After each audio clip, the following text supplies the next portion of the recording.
Welcome back to the brain bank.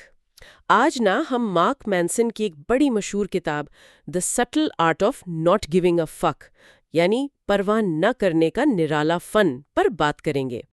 کبھی سوچا ہے کہ کیا ہر وقت پازیٹیو یعنی مثبت رہنا ہی خوشی کی اصل چابی ہے، یا پھر زندگی کی جو تلخ حقیقتیں ہیں انہیں مان لینے میں کوئی گہری سمجھداری چھپی ہے؟ یقیناً یہ کتاب جو ہے نا، یہ روایتی سیلف ہیلپ یعنی خود مدد کے جو تصورات ہیں ان کو ایک طرح سے چیلنج کرتی ہے۔ اس کی اہمیت اس کے بالکل بے لوگ انداز میں ہے، غیر روایتی دانش ہے اس میں، اور خاص طور پر یہ جو منفی تجربات کو قبول کرنے کی بات ہے نا، اس کا انداز بہت منفرد ہے اور سوچنے پر مجبور کرتا ہے، مروجہ خیالات پر سوال اٹھاتا ہے۔ اچھا، تو آئیے ذرا تفصیل میں چلتے ہیں۔ پہلا باب ہے ڈونٹ ٹرائی یعنی کوشش مت کرو۔ اس میں مصنف چارلز بکوفسکی کی مثال دیتا ہے، ایک ادیب جو آپ کہہ لیں ناکام تھا، شرابی تھا، برسوں اس کی تحریریں رد ہوتی رہیں، مگر 50 سال کی عمر میں اسے ایک پبلشر نے موقع دیا۔ اس نے نوکری چھوڑ دی، لکھنا شروع کیا اور کامیاب ہو گیا۔ اور دلچسپ بات، اس کی قبر پر لکھا ہے ڈونٹ ٹرائی۔ ہاں، اور مینسن کے مطابق نا بکوفسکی کی کامیابی جیتنے کی غلط کوشش چھوڑنے سے ملی۔ وہ کوشش کہ وہ کچھ اور بن جائے جو وہ نہیں تھا۔ اس نے یہ مانا کہ ہاں وہ ایک لوزر ہے، مطلب ایک ناکام شخص ہے، اور اسی ناکامی کو، اسی سچائی کو اس نے اپنی طاقت بنایا، پوری ایمانداری سے لکھا۔ تو کامیابی کوشش نہ کرنے میں نہیں تھی، بلکہ اپنی حقیقت کو مان لینے میں تھی۔ یہ تو بڑا دلچسپ نقطہ ہے، اور یہیں سے مصنف پازیٹیو تھنکنگ یعنی مثبت سوچ پر تنقید کرتا ہے۔ کہتا ہے کہ یہ مستقل ہماری کمیوں پر، ہماری کوتاہیوں پر توجہ دلاتی رہتی ہے۔ جو شخص واقعی پراعتماد یعنی کانفیڈنٹ ہے، اسے یہ جتانے کی ضرورت نہیں پڑتی۔ صحیح بات ہے۔ معاشرہ ہم پر دباؤ ڈالتا ہے کہ ہر چیز کی پرواہ کرو، چھوٹی بڑی ہر بات کی۔ لیکن مینسن کہتا ہے اصل فن کم چیزوں کی پرواہ کرنا ہے، صرف ان کی جو واقعی سچی ہیں، اہم ہیں۔ یہ بہت اہم بات ہے۔ اور اسی سے جڑا ہے وہ feedback loop from hell, یعنی جہنمی چکر والا تصور کہ آپ پریشان ہوتے ہیں، پھر اس بات پر مزید پریشان ہوتے ہیں کہ آپ پریشان کیوں ہو رہے ہیں، تو پریشانی بڑھتی جاتی ہے۔ ہاں، یہ تو بہت ہوتا ہے۔ تو مینسن کا حل کیا ہے؟ منفی احساسات کو قبول کرنا، بس مان لینا کہ ہاں مجھے برا محسوس ہو رہا ہے، تو کیا ہوا؟ اس سوچ سے یہ چکر ٹوٹ سکتا ہے۔ قبول کرنا، یہ تو بالکل الٹ بات لگتی ہے جو عام طور پر سکھائی جاتی ہے۔ لوگ تو بچنا چاہتے ہیں نا منفی احساسات سے۔ بالکل، اور مینسن کہتا ہے کہ یہی تو مسئلہ ہے۔ اسی سلسلے میں وہ بیکورڈز لا یعنی الٹ قانون کی بات کرتا ہے۔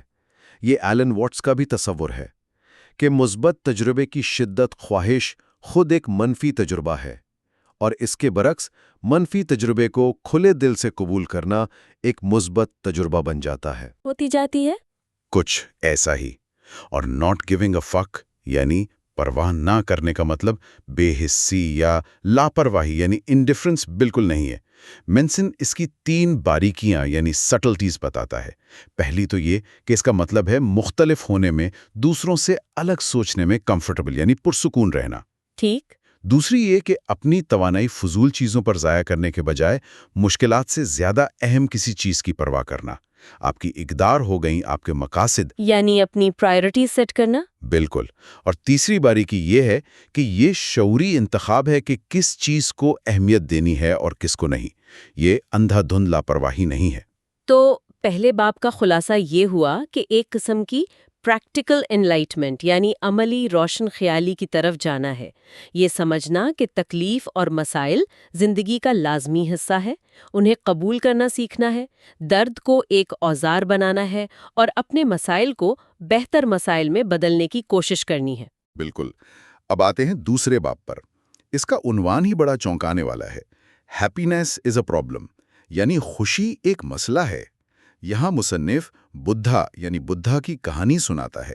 شہزادہ سدھارتھ جس نے ساری زندگی محل میں گزاری، دکھ نہیں دیکھا تھا، جب باہر نکلا، انسانی تکالیف دیکھیں تو ہل گیا، بہت ریاضت کی، تپسیا کی، لیکن آخر میں اس نتیجے پر پہنچا کہ زندگی خود ہی دکھ کی ایک شکل ہے۔ امیر ہو یا غریب، ہر کوئی کسی نہ کسی طرح مبتلا ہے۔ درد اور نقصان ناگزیر ہیں یعنی انیویٹیبل ہیں۔ تو اس کا مطلب خوشی کوئی ایسی چیز نہیں جسے ہم حاصل کر کے ہمیشہ رکھ سکتے ہیں، کوئی منزل نہیں ہے؟ بالکل نہیں۔ مینسن کہتا ہے خوشی کوئی ریاضی کا فارمولا نہیں جسے حل کر لیا جائے، بلکہ بے اطمینانی یعنی ڈسسیٹسفیکشن یہ انسانی فطرت کا حصہ ہے، اور یہی ہمیں آگے بڑھنے، ترقی کرنے پر اکساتی ہے۔ مصنف ایک بڑا دلچسپ کردار پیش کرتا ہے، ڈس اپوائنٹمنٹ پینڈا یعنی مایوسی پانڈا۔ مایوسی پانڈا؟ یہ کیا ہے؟ یہ ایک استعارہ ہے ان کڑوی سچائیوں کے لیے جو ہمیں سننا پسند نہیں، مگر وہ ہماری بہتری کے لیے ضروری ہیں اور حیاتیاتی طور پر بھی تکلیف مفید ہے۔ یہ تبدیلی لانے کا فطرت کا طریقہ ہے۔ درد چاہے جسمانی ہو یا نفسیاتی ہمیں ہماری حدود بتاتا ہے، ہمیں عمل پر اکساتا ہے۔ تو کیا مسائل کبھی ختم نہیں ہوں گے؟ مطلب زندگی میں ہمیشہ مسئلے رہیں گے؟ مینسن کے مطابق ہاں، مسائل کبھی ختم نہیں ہوتے، وہ صرف بہتر ہو جاتے ہیں یا بدل جاتے ہیں۔ جیسے وارن بفیٹ کے مالی مسائل ہیں، وہ یقیناً ایک بے گھر شخص کے مسائل سے مختلف ہیں، مگر ہیں تو مسائل ہی نا۔ تو امید اچھے مسائل یعنی گڈ پرابلمز کی ہونی چاہیے، مسائل سے پاک زندگی کی نہیں۔ اور اصل خوشی مسائل حل کرنے کے عمل میں ملتی ہے۔ یہ ایک ایکٹیویٹی یعنی سرگرمی ہے، کوئی ٹھہری ہوئی کیفیت یا منزل نہیں۔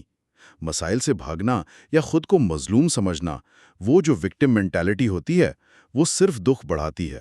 اور جذبات یعنی ایموشنز کا کیا رول ہے اس سب میں؟ مصنف کہتا ہے کہ جذبات کو ضرورت سے زیادہ اہمیت نہ دیں، وہ صرف حیاتیاتی اشارے ہیں، بائیولوجیکل سگنلز ہیں، کوئی حتمی حکم نہیں۔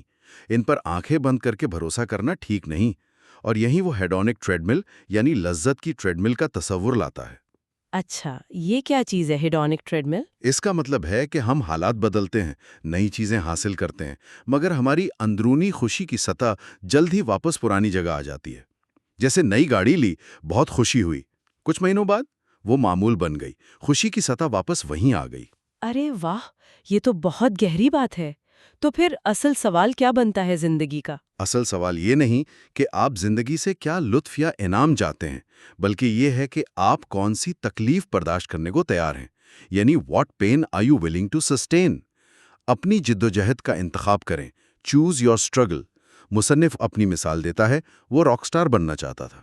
اچھا، ہاں، مگر اسے صرف نتیجے سے محبت تھی، شہرت، کامیابی۔ اس کے پیچھے جو محنت تھی، مشق تھی، ناکامیاں تھیں، یعنی وہ جو پروسیس تھا، اس سے نہیں۔ آخرکار اسے احساس ہوا کہ اصل اطمینان اسی جدوجہد میں ہے۔ زبردست۔ تو آج کی گفتگو کا اگر خلاصہ کریں تو یہ بنتا ہے کہ مسلسل خوشی کے پیچھے بھاگنا چھوڑیں، زندگی کی حقیقتوں کو بشمول منفی تجربات کے قبول کریں، دانشمندی سے انتخاب کریں کہ کن چیزوں کی پرواہ کرنی ہے اور کن کی نہیں، اور اپنی جدوجہد کو پہچانیں کیونکہ اصل ترقی اور اطمینان اسی میں ہے۔ بالکل۔ اور آخر میں ایک نقطہ سامعین کے لیے چھوڑ جاتے ہیں سوچنے کو۔ اگر خوشی واقعی ایک منزل نہیں بلکہ ایک سفر ہے، اور مسائل اس سفر کا لازمی حصہ ہیں، تو کیا یہ ممکن ہے کہ آج جو چیزیں ہمیں مسئلہ لگ رہی ہیں، وہی کل ہماری زندگی کے سب سے بامعنی اور یادگار تجربات ثابت ہوں؟ پہلا حصہ چیپٹر 3، عنوان ہے یو آر ناٹ اسپیشل، آپ خاص نہیں ہیں۔ اچھا، اس کی شروعات جمی نامی ایک شخص کی کہانی سے ہوتی ہے۔ وہ خود کو بڑا کامیاب سمجھتا ہے، مگر حقیقت میں صرف باتیں بناتا ہے۔ تو یہ 60 کی دہائی کی ہائی سیلف اسٹیم تحریک پر ایک طرح کی تنقید ہے؟ جی، ایسا لگتا ہے۔ مصنف کا نقطہ یہی ہے کہ صرف اچھا محسوس کرنا کافی نہیں، مطلب جب تک اس کی کوئی ٹھوس بنیاد نہ ہو۔ حقیقی خود اعتمادی تو اپنی کمزوریوں کو ماننے سے آتی ہے۔ صحیح۔ جیمی جیسے لوگ وہ انٹائٹلمنٹ کا شکار ہیں، یعنی بلا وجہ استحقاق کا احساس۔ اچھا۔ وہ سمجھتے ہیں کہ بغیر محنت کے ہی اچھی چیزوں کے حقدار ہیں۔ اچھا۔ اور یہ سوچ انہیں حقیقت سے بے خبر رکھتی ہے۔ بالکل۔ مصنف نے اپنی ذاتی مثال بھی دی ہے کہ نوجوانی کے ایک ٹراما کی وجہ سے وہ خود کیسے وہ بھی انٹائٹلمنٹ کا شکار ہوا اور اس سے اس کے تعلقات پر اثر پڑا۔ جی، اور اس نے 2 طرح کی انٹائٹلمنٹ بتائی ہے، ایک تو میں سب سے بہتر ہوں، اور دوسری میں سب سے برا ہوں، یعنی دونوں صورتوں میں مرکز اپنی ذات ہی ہے، خود غرضی۔ بالکل، اور اسی سے جڑا ہے ٹیرنی آف ایکسیپشنلزم کا تصور، غیر معمولی ہونے کا جبر۔ ہاں، آج کل میڈیا ہر وقت غیر معمولی لوگوں کو دکھاتا ہے، تو عام ہونا مطلب ایوریج ہونا ایک ناکامی سا لگنے لگتا ہے۔ یہ بات تو ہے، یہ ہمیں انسیکیور بناتا ہے۔ مصنف کا موقف ہے کہ میڈیوکریٹی یعنی اوسط درجے کو قبول کرنا ضروری ہے۔ اصل کامیابی تو مسلسل بہتری کی کوشش میں ہے، نہ کہ خود کو پہلے سے ہی خاص سمجھنے میں۔ یہ بڑا دلچسپ نکتہ ہے۔ اب آتے ہیں chapter 4 per, the value of suffering, تکلیف کی قدر۔ اس کی شروعات تو ایک حیران کن کہانی سے ہوتی ہے، ہیرو اونوڈا کی۔ ہاں، وہ جاپانی فوجی جو جنگ ختم ہونے کے کتنے 30 سال بعد تک جنگل میں لڑتا رہا۔ جی، صرف اس لیے کہ اسے حکم تھا کبھی ہتھیار نہ ڈالنا۔ یہ کہانی بہت کچھ بتاتی ہے۔ کیا بتاتی ہے؟ یہی کہ انسان بعض اوقات بظاہر بالکل بے معنی مقاصد کے لیے اپنی زندگی وقف کر دیتے ہیں۔ اونوڈا نے اور پھر اسے ڈھونڈنے والے سوزوکی نے اپنی تکلیف خود چنی تھی۔ اچھا، کیوں؟ کیونکہ وہ ان کے لیے کسی مقصد سے جڑی تھی، ایک کے لیے وفاداری، دوسرے کے لیے مہم جوئی۔ جب تکلیف کا کوئی مطلب ہو تو اسے برداشت کرنا آسان ہو جاتا ہے، شاید انجوائے کرنا بھی۔ تو سوال یہ نہیں کہ تکلیف سے کیسے بچیں، بلکہ یہ کہ ہم کس مقصد کے لیے تکلیف اٹھانے کو تیار ہیں۔ اسی چیپٹر میں سیلف اویئرنس انین کا کانسیپٹ بھی ہے، خود آگاہی کی پیاز۔ جی، اس کی کئی لیئرز ہیں۔ پہلی یہ کہ اپنے جذبات کو سمجھیں، پھر پوچھیں کہ ہم یہ کیوں محسوس کر رہے ہیں، اور سب سے اندر کی طے وہ ہے اپنی پرسنل ویلیوز کو سمجھنا۔ ہم کامیابی اور ناکامی کو ناپتے کیسے ہیں؟ اور یہ ویلیوز ہی اصل کھیل ہیں، ہے نا؟ جیسے وہ ڈیو مسٹین کی مثال۔ بالکل، میگا ڈیتھ کا بانی میٹالکا سے نکالے جانے کے بعد کامیاب تو بہت ہوا، مگر خود کو ناکام سمجھتا رہا۔ کیونکہ اس کا میٹرک تھا میٹالکا سے موازنہ۔ جی، دوسری طرف پیٹ بیسٹ جو بیٹل سے نکالا گیا، اس نے اپنی ویلیوز بدلیں اور ایک پرسکون زندگی کو کامیابی سمجھا۔ تو اچھی ویلیوز وہ ہیں جو حقیقت پر مبنی ہوں، سماجی طور پر تعمیری ہوں اور ہمارے اختیار میں ہوں۔ بری ویلیوز وہ ہیں جو وہم پر مبنی، نقصان دہ یا ہمارے قابو سے باہر ہوں۔ یعنی ہماری ویلیوز ہماری خوشی یا ناخوشی کا تعین کرتی ہیں، حالات نہیں۔ ٹھیک۔ اب chapter 5، you are always choosing, آپ ہمیشہ انتخاب کر رہے ہوتے ہیں۔ اس کا آغاز میراتھن دوڑنے کی مثال سے ہوتا ہے، زبردستی دوڑو تو اذیت، اور خود چنو تو فخر۔ سارا معاملہ چوائس اور رسپانسبلٹی کا ہے۔ یہاں ولیم جیمز کی کہانی بہت متاثر کن ہے۔ شدید ڈپریشن کے بعد اس نے 1 سال تک یہ تجربہ کیا کہ وہ اپنی زندگی کے ہر پہلو کی 100% ذمہ داری قبول کرے گا۔ اور اس ایک فیصلے نے اس کی زندگی بدل دی۔ مرکزی خیال یہ ہے کہ حالات ہمارے قابو میں ہوں یا نہ ہوں، ہم ان پر اپنا رد عمل، اپنی انٹرپریٹیشن، اس کا انتخاب ہمیشہ کرتے ہیں۔ اس میں ایک اہم فرق بھی سمجھایا گیا ہے، رسپانسبلٹی فالٹ فیلسی۔ ذمہ داری بمقابلہ قصور کا مغالطہ۔ ہاں، فالٹ ماضی کا عمل ہے، رسپانسبلٹی حال کا انتخاب۔ ہو سکتا ہے کوئی واقعہ ہماری غلطی نہ ہو، مگر اس سے نمٹنا ہماری ذمہ داری بن جاتا ہے۔ مصنف نے اپنی بریک اپ کی مثال دی ہے کہ کیسے الزام تراشی چھوڑ کر جب اس نے ذمہ داری لی، اپنی خوشی کی اور تعلق میں اپنے کردار کی، تو بہتری آئی۔ اور یہ اصول صرف روزمرہ مسائل پر نہیں بلکہ انتہائی مشکل حالات پر بھی لاگو ہوتا ہے۔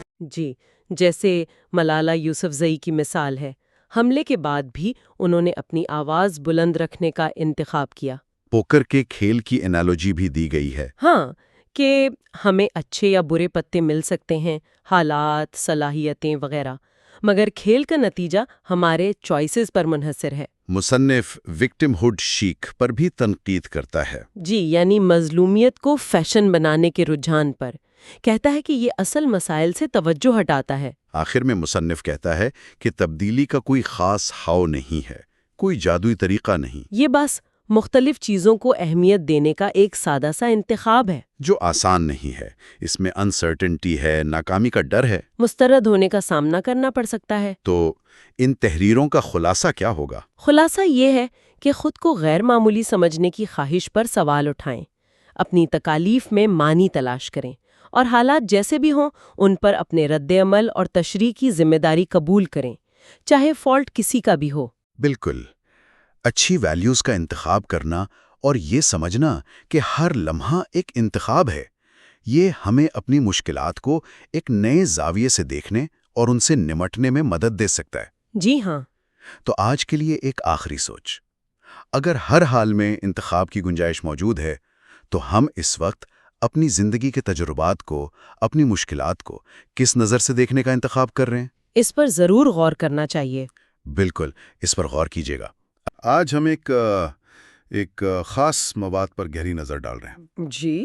فوکس ہے انسرٹنٹی پر، اپنے خیالات کی کمزوری اور یہ کہ ناکامی وہ کیسے آگے بڑھنے کا راستہ بن سکتی ہے۔ بالکل، بہت اہم موضوع ہے یہ۔ اور یہ ساری انسائٹس ایک کتاب کے کچھ حصوں سے ہیں۔ مقصد سمپل ہے، پرسنل گروتھ کے لیے اور ذہنی رکاوٹوں کو سمجھنے کے لیے کچھ کی ٹیک اویز نکالنا۔ صحیح۔ تو شروع کریں؟ جی بالکل، شروع کرتے ہیں۔ Chapter 6، you are wrong about everything but so am I.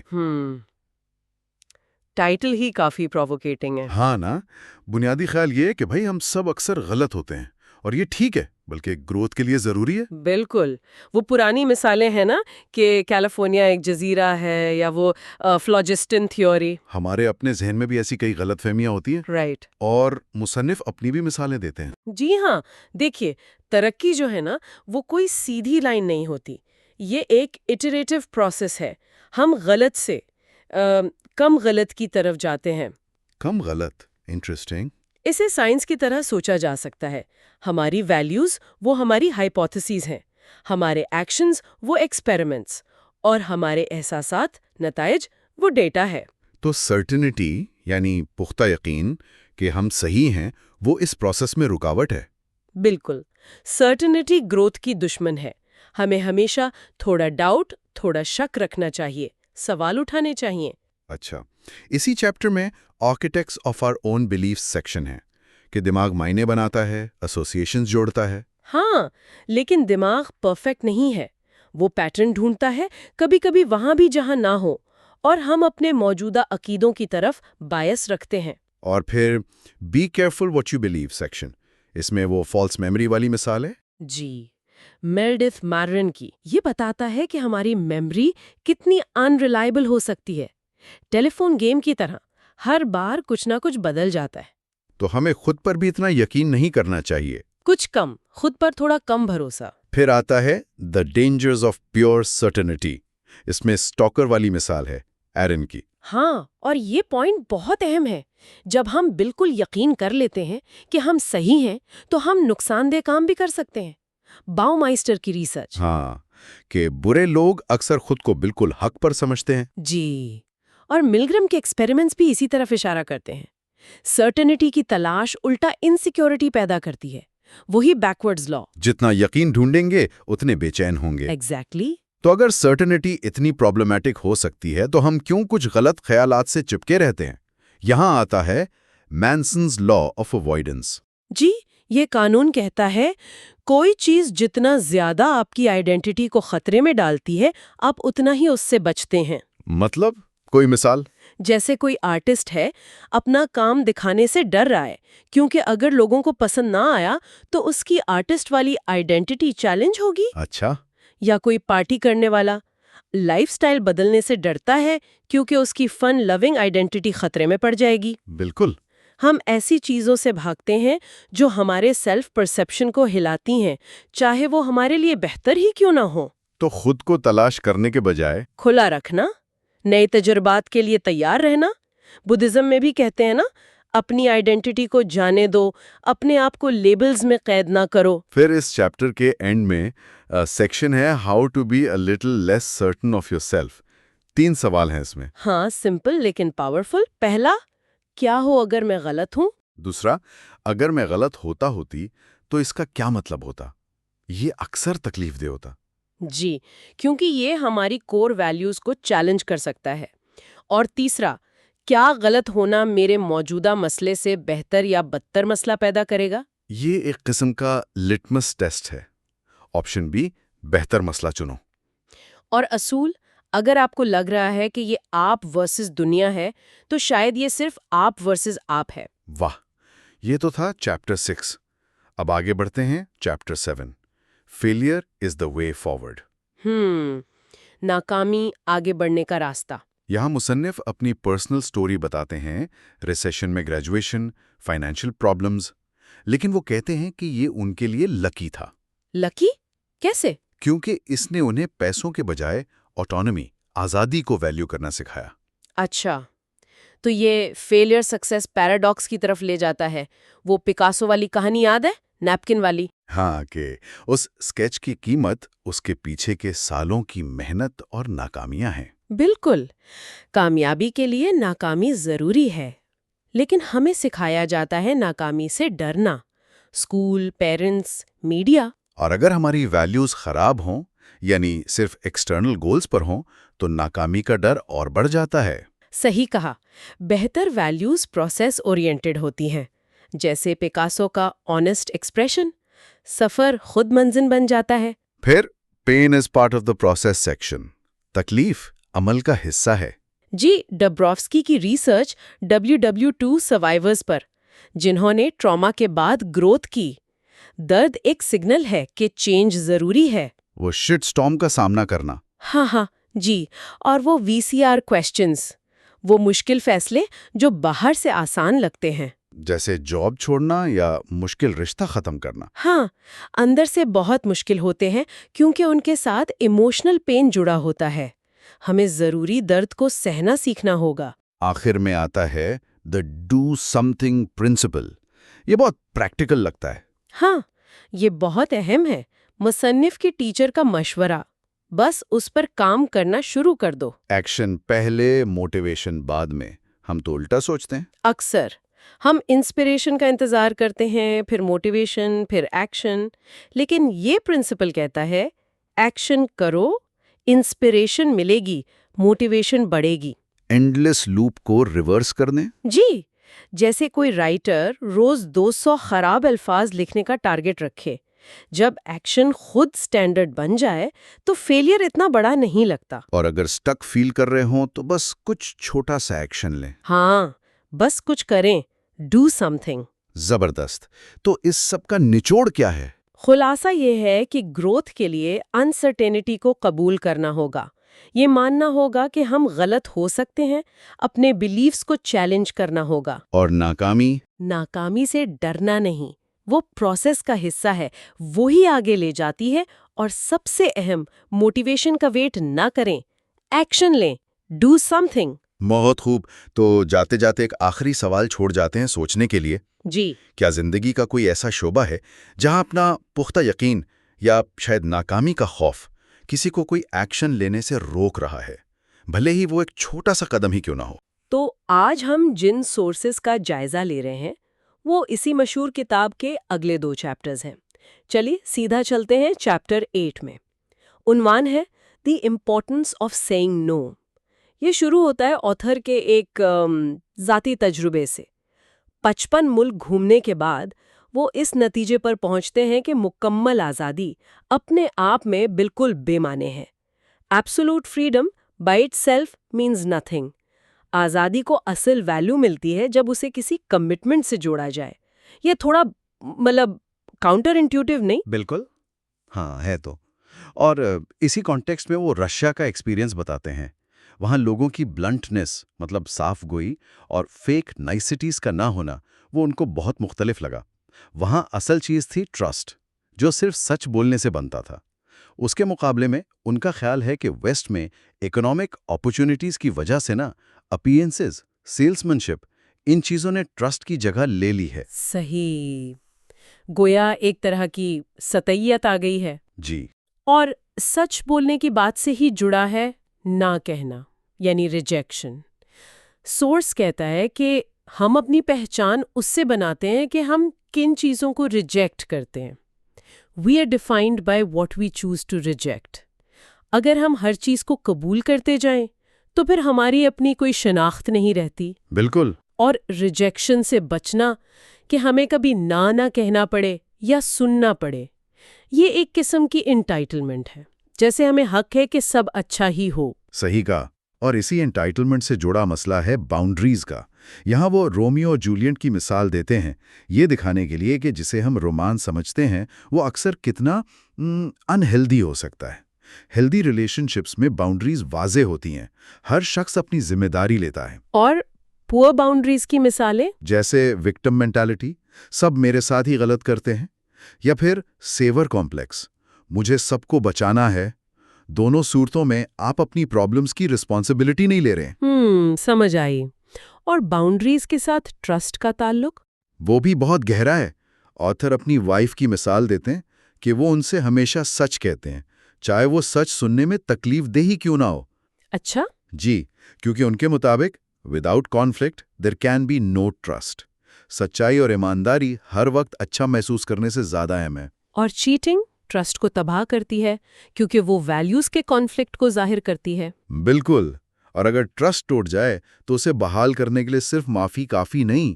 Source کہتا ہے کہ غلطی کرنے والے کو اپنی غلط ویلیوز کو ماننا پڑتا ہے اور پھر مسلسل بہتر رویے کا ایک ٹریک ریکارڈ بنانا پڑتا ہے۔ یہ لمبا پروسیس ہے۔ جی ہاں، بالکل اس چائنا پلیٹ کی طرح، جوڑ تو سکتے ہیں پر نشان رہ جاتے ہیں، اور بار بار ٹوٹنے پر تو وہ بکھر جاتی ہے۔ چیپٹر کے آخر میں ایک بہت دلچسپ پیراڈاکس ہے، فریڈم تھرو کمٹمنٹ۔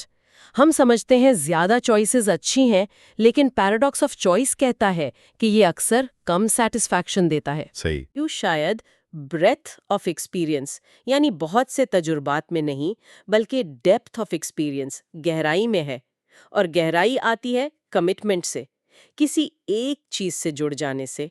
یہ ہمیں غیر ضروری چیزوں سے آزاد کر کے فوکس دیتی ہے۔ اور کمٹمنٹ کی اسی گہرائی سے ہم قدرتی طور پر چیپٹر 9 میں آ جاتے ہیں، جس کا عنوان ہی سوچنے پر مجبور کرتا ہے، اینڈ دین یو ڈائی۔ ہاں، یہ چیپٹر یہ ذرا سنجیدہ ہے۔ شروع ہوتا ہے آتھر کے دوست جوش کی موت کے واقعے سے۔ ایک پارٹی، کلف سے چھلانگ اور موت۔ یہ حادثہ آتھر کی زندگی کا ایک ٹرننگ پوائنٹ تھا۔ جوش کے آخری الفاظ تھے، seek the truth for yourself and I will meet you there. اور پھر آتھر کے خواب میں جوش کا وہ سوال، why do you care that I am dead when you are still so afraid to live? یہ تو رونگٹے کھڑے کر دیتا ہے۔ واقعی بہت گہرا سوال ہے، اور یہ ذاتی کہانی ہمیں موت کے ایک یونیورسل خوف سے جوڑتی ہے۔ یہاں ارنسٹ بیکر کی کتاب دی ڈینائل آف ڈیتھ کا حوالہ بہت اہم ہے۔ بیکر کے 2 مین پوائنٹس ہیں، دیکھیں۔ پہلا، انسان واحد مخلوق ہے جو اپنی فنا، اپنی مورٹیلٹی کو سمجھ سکتا ہے، جس سے ایک بنیادی خوف پیدا ہوتا ہے، ڈیتھ ٹیرر۔ ٹھیک ہے۔ دوسرا، ہم اس خوف سے نمٹنے کے لیے اپنے لیے ایک کنسیپچول سیلف بناتے ہیں، ایک آئیڈینٹی، اور امورٹیلٹی پروجیکٹ شروع کرتے ہیں۔ امورٹیلٹی پروجیکٹس یعنی وہ ویلیوز، وہ کام، وہ لیگیسی جس کے ذریعے ہم محسوس کرتے ہیں کہ ہمارا نام، ہمارا تصور ہمارے جسم کے بعد بھی زندہ رہے گا۔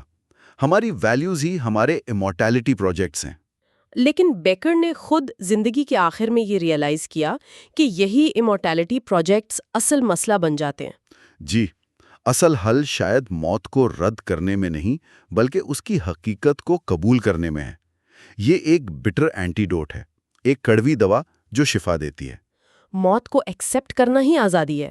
واہ! بالکل، اور اسی لیے چیپٹر میں سنی سائیڈ آف ڈیتھ کا سیکشن ہے۔ کیپ آف گڈ ہوپ پر آتھر کا وہ ایکسپیرینس، موت کا احساس بہت قریب سے ہونا، اس تجربے نے ان کے لیے ساری سپرفیشل ویلیوز ختم کر دیں، اور یہ سوال اٹھایا، واٹ از یور لیگیسی؟ آپ پیچھے کیا چھوڑ کر جائیں گے؟ اور یہ سوال تبھی بامانی لگتا ہے جب ہم اپنی فنا کو تسلیم کرتے ہیں۔ صحیح۔ اور شاید خوشی کا تعلق بھی اسی سے ہے، اپنے آپ سے بڑھ کر کسی چیز کی پرواہ کرنے میں۔